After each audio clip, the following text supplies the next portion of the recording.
성도 여러분 안녕하세요. 2021년 8월 19일 우리 새벽 예배 오늘의 말씀 시간입니다. 먼저 찬송가 352장 십자가 군병들아 우리 함께 부르신 후에 말씀 나누도록 하겠습니다.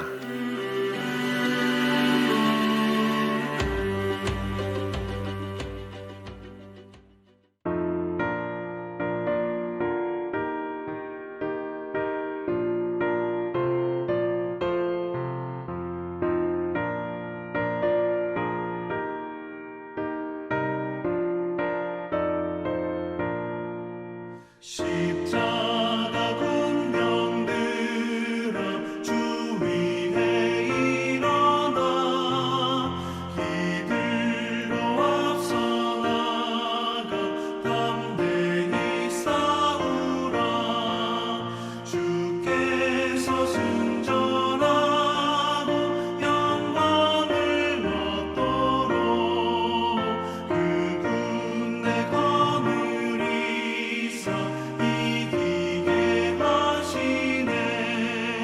십자가 군병들아 주 위에 일어나 그 나팔 소리 듣고 곧 나가 싸우라 수없는 원수 앞에 주 따라갈 때에 주 예수 힘을 주사 강하게 하시네.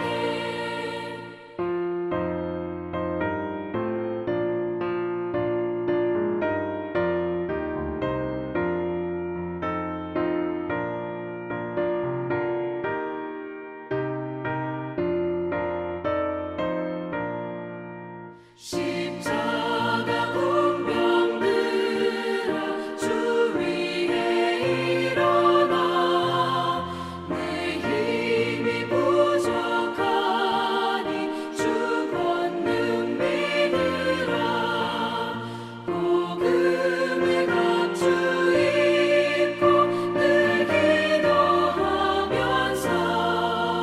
너 맡은 자리에서 충성을 다하라 십자가 군병들아 주 위에 일어나 이날에 접전하고 곧 대가 부르라 승전한 군사들은 영생을 얻으며 영광의 주와 함께 왕 노릇하리라.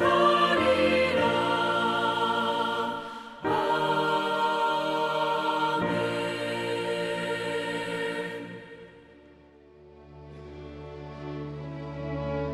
오늘 우리에게 주시는 말씀은 사사기 7장 9절부터 18절까지의 말씀인데요. 제가 읽어서 올리겠습니다. 그 밤에 여호와께서 기드온에게 이르시되 일어나 진영으로 내려가라. 내가 그것을 내 손에 넘겨주었느니라. 만일 내가 내려가기를 두려워하거든 내 부하 부라와 함께 그 진영으로 내려가서 그들이 하는 말을 들으라.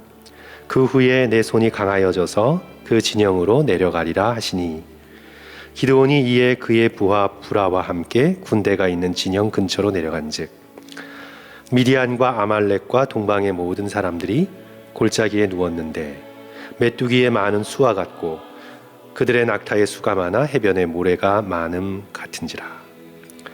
기드온이 그곳에 이른즉 어떤 사람이 그의 친구에게 꿈을 말하여 이르기를 보라 내가 한 꿈을 꾸었는데 꿈에 보리떡 한 덩어리가 미디안 진영으로 굴러들어와 한 장막에 이르러 그것을 쳐서 무너뜨려 위쪽으로 엎으니 그 장막이 쓰러지더라. 그의 친구가 대답하여 이르되 이는 다른 것이 아니라 이스라엘 사람 요아스의 아들 기드온의 칼이라. 하나님이 미디안과 그 모든 진영을 그의 손에 넘겨주셨느니라 하더라.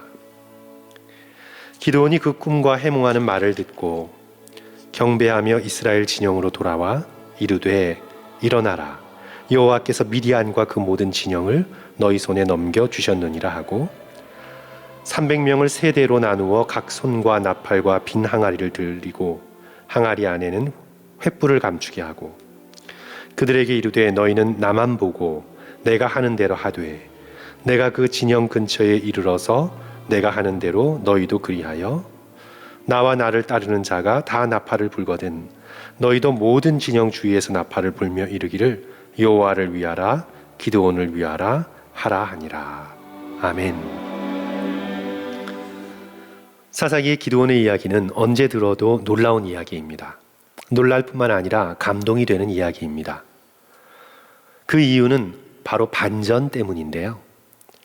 기드온의 이야기가 숫자와 연관지어서 이어지는 것을 보게 됩니다. 이스라엘을 억압하는 미디안과 아말렉 족속의 숫자가 헤아릴 수 없이 많습니다. 6장 5절 말씀 보시면 이는 그들이 그들의 짐승과 장막을 가지고 올라와 메뚜기 떼같이 많이 들어오니 그 사람과 낙타가 무수함이라. 그들이 그 땅에 들어와 멸하려 하니 적들의 이 어마어마한 숫자의 무게에 이스라엘이 눌리고 있었습니다. 도저히 어찌할 수 없다는 무력감이 팽배했습니다. 하나님의 사자가 기드온에게 나타나 약속할 때에도 기드온은 이렇게 말합니다. 내가 무엇으로 이스라엘을 구원하리이까? 보소서 나의 집은 므낫세 중에도 극히 약하고 나는 내 아버지 집에서 가장 작은 자니이다. 이때 여호와 하나님께서 기드온의 요구에 응답하여 사인을 보여주시는데요. 요구한 대로 이슬이 양털에만 있고 주변은 바싹 말랐습니다. 다시 양털은 바싹 말랐는데 주변 땀만 졌습니다. 하나님께서 보여주신 이 사인의 힘을 얻고 미디안과의 전쟁을 준비하게 되죠. 이 전쟁 준비에서도 숫자가 다시 이슈가 됩니다. 기드온은 군대를 32,000명이나 모았습니다. 적지 않은 숫자인데요. 하지만 미디안과 아말렉의 숫자에 비하면 비교도 되지 않게 적었을 것입니다. 하지만 하나님께서는 기드온의 군대가 너무 많다고 하십니다. 어제의 본문 말씀이죠. 7장 2절 여호와께서 기드온에게 이르되 너를 따르는 백성이 너무 많은즉 적은 게 아니라 많다고 하십니다. 그래서 두려워하는 사람을 다 돌려보냅니다. 남은 숫자 10,000명. 이 숫자로 어떻게 싸울까요? 그런데도 하나님께서 4절 백성이 아직도 많다. 엎드려 무릎 꿇고 물을 마시는 자를 다 돌려보냅니다. 손으로 담아 핥아서 물을 마시는 자 300명. 그 300명으로 이스라엘을 구원하겠다고 말씀하시죠. 성도 여러분, 엄청난 대비입니다. 좋기 10만은 넘었을 미디안 족속과 300명의 기드온을 따르는 용사들. 300명으로 어떻게 이기나요? 숫자로는 도저히 당할 수 없는 전쟁입니다. 그러나 하나님의 전쟁은 숫자가 아님을 우리는 잘 알고 있습니다. 하나님의 전쟁은 숫자의 싸움이 아닙니다. 숫자는 인간의 싸움입니다. 숫자를 의지하여 이기면 인간은 교만하게 되어 있습니다. 내가 숫자를 많이 가주었다고, 그래서 내가 이루었다고 자기를 높이게 되고 교만하게 되어 있습니다. 숫자를 붙들고 성공한 사람은 반드시 교만해집니다. 그래서 하나님께서 말씀하셨습니다. 다시 7장 2절의 말씀이죠. 여호와께서 기드온에게 이르시되 너를 따르는 백성이 너무 많은즉 내가 그들의 손에 미디안 사람을 넘겨주지 아니하리니 이는 이스라엘이 나를 거슬러 스스로 자랑하기를 내 손이 나를 구원하였다 할까 함이니라. 하나님께서는 우리가 숫자를 의지하기보다 하나님을 의지하기를 원하십니다. 그래서 기드온의 숫자를 32,000에서 10,000명으로 그리고 300명까지 줄이십니다. 하나님의 구원이 인간의 숫자를 초월함을 우리들에게 알려주시죠. 숫자가 아닌 하나님을 의지하고 싸움터로 나아가라는 명령을 오늘 본문에서 기드온에게 주시는 겁니다. 하지만 기드온은 여전히 두려웠습니다. 처음에는 하나님이 어떻게 구원하실까 하는 두려움이 있었다면 지금은 300이라는 숫자로 어떻게 수만의 미디안을 이길 수 있을까? 정말 이 300으로 승리를 얻을 수가 있을까? 두려워했습니다. 비현실적이었습니다. 자살 공격이나 마찬가지였습니다. 그래서 주저하고 있었습니다. 기드온의 이 두려움을 아시는 하나님께서 내려가라고 명령하시면서 이전에 그러셨던 것처럼 다시 사인을 보여주십니다. 아니, 들려주십니다. 이것이 이제 오늘 본문의 10절과 11절의 말씀입니다. 만일 내가 내려가기를 두려워하거든 내 부하 불화와 함께 그 진영으로 내려가서 그들이 하는 말을 들으라. 그 후에 내 손이 강하여져서 그 진영으로 내려가게 될 것이다. 하나님께서는 기드온이 강해지도록 용기를 얻도록 사인을 주십니다. 진영으로 내려가 보니 미디안과 아말렉의 숫자가 메뚜기 떼같이 많았습니다.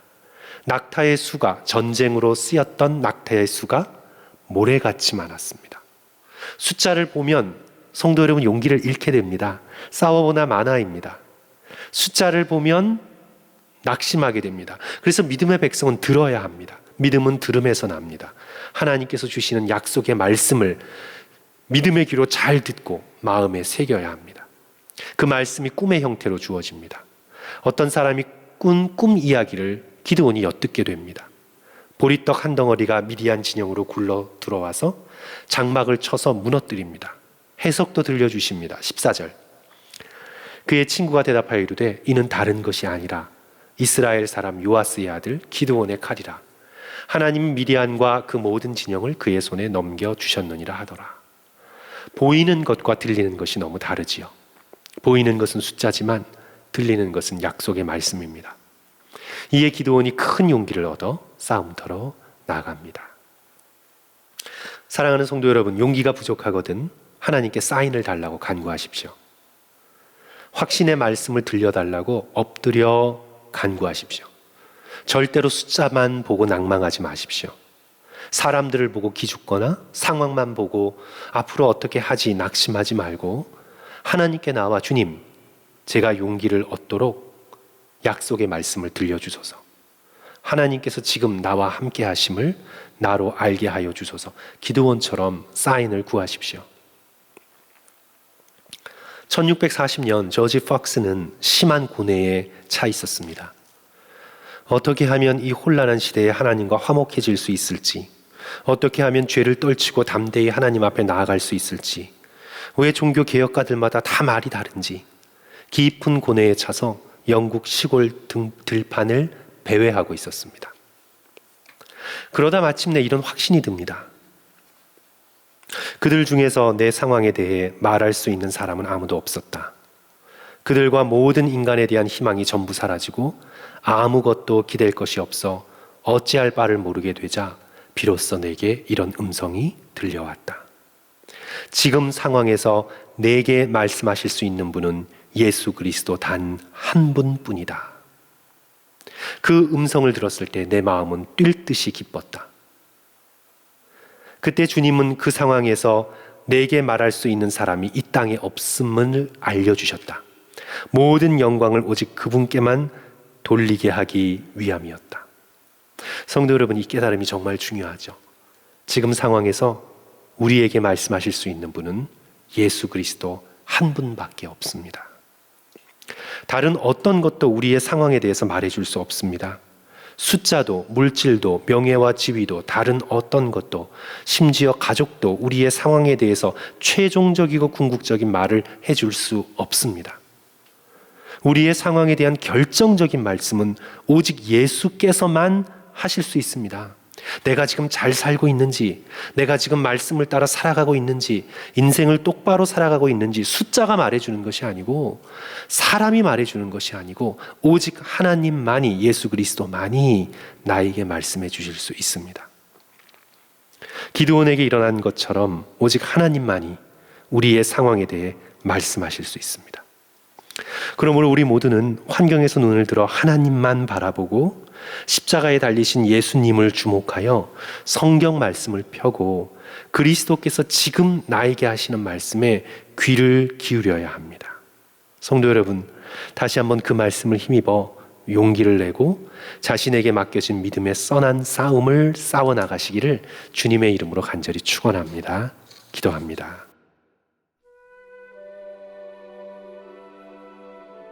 하나님 아버지 감사합니다. 십자가를 바라볼 수 있는 믿음을 주시고 살아있는 계시의 말씀을 주셔서 어떤 상황에서도 주님을 바라볼 수 있도록 은혜 주시니 감사합니다. 저희는 너무 자주 환경만 바라봤습니다. 숫자만 계산했습니다. 도무지 나오지 않는 숫자를 만들려고 애태웠습니다. 사람들의 생각을 의지했습니다. 그러나 이제 확실히 깨닫습니다. 지금 상황에서 우리에게 말씀하실 수 있는 분은 그리스도밖에 없습니다. 주님 바라보게 하시고 말씀에 귀 기울이도록 역사하여 주소서. 두려움과 의심을 버리고 말씀을 붙들고 용기를 내게 하소서. 주 예수 그리스도 이름으로 기도합니다. 아멘. 성도 여러분, 오늘도 기쁘게 살아가시기를 주님의 이름으로 축원합니다. 들어주셔서 감사합니다.